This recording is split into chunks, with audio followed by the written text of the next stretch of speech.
Hey, what's up, guys? It's Cooper CNT Designs. We're going to run through a quick trio of bills real fast. Two House bills, one Senate bill. Let me throw this on and actually screen share this where I can get to it. All right. So what we're looking at here, we're looking at two House bills, one Senate bill.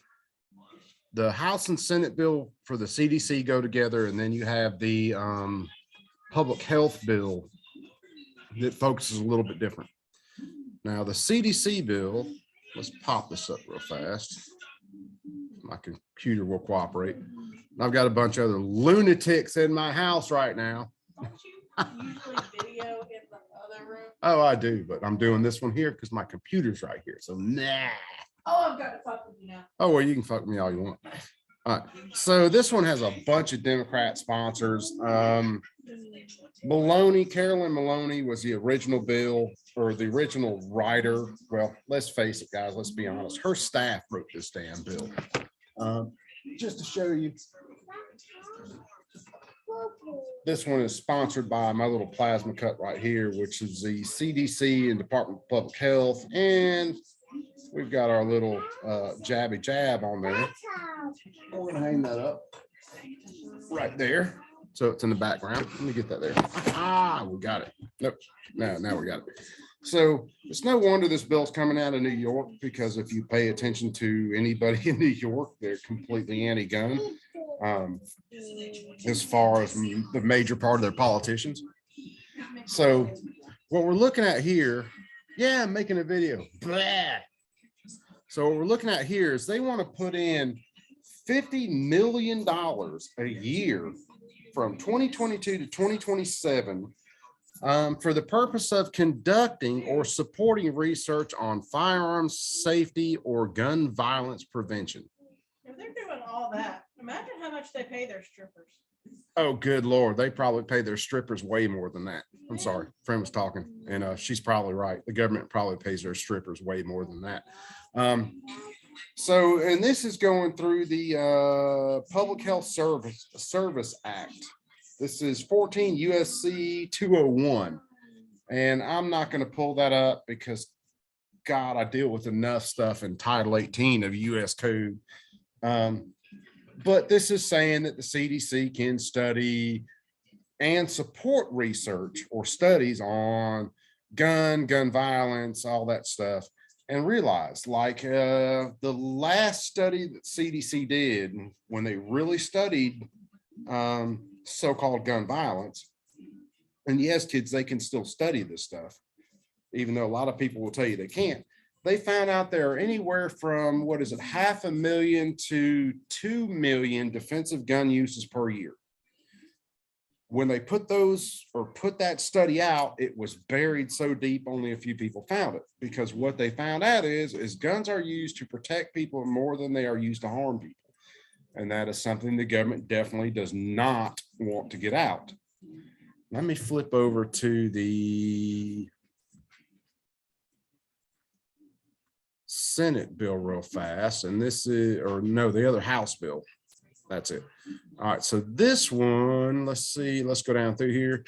So this one basically requires a Surgeon General of Public Health to submit to Congress an annual report on the effects of gun violence on public health.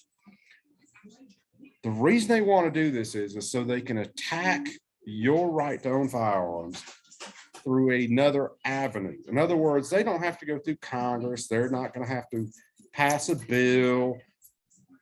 They're going to use public health as the overriding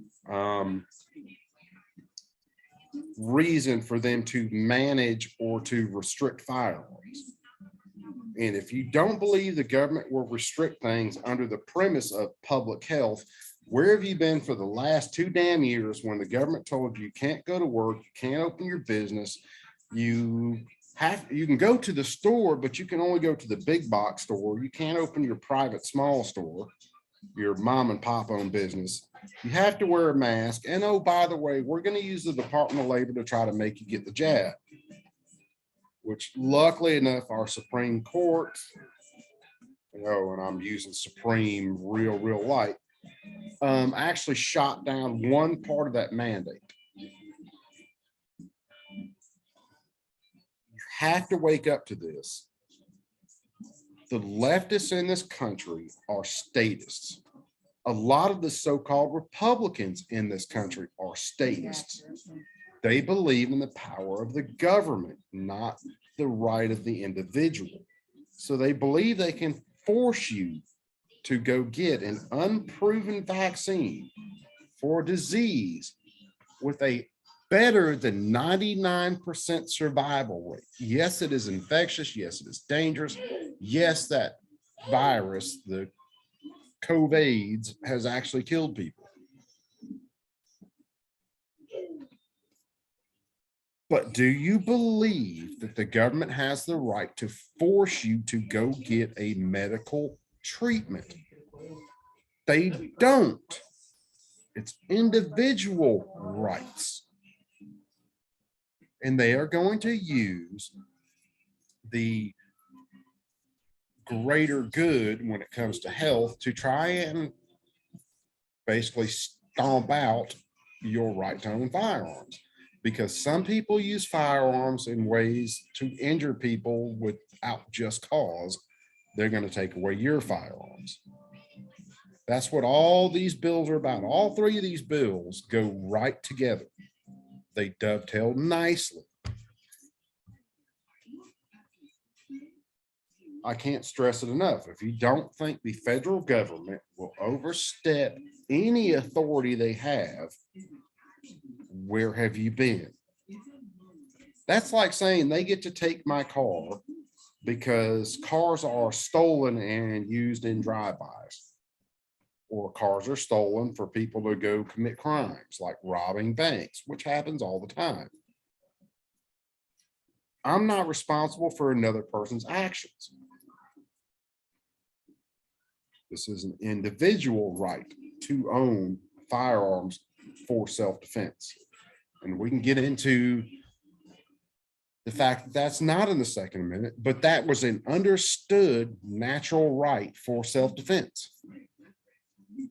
So I'm going to leave that there, guys. You guys take it easy. I'm going to go probably cook some really good food, and I'm going to shoot a few more videos later on. So y'all be cool. Later.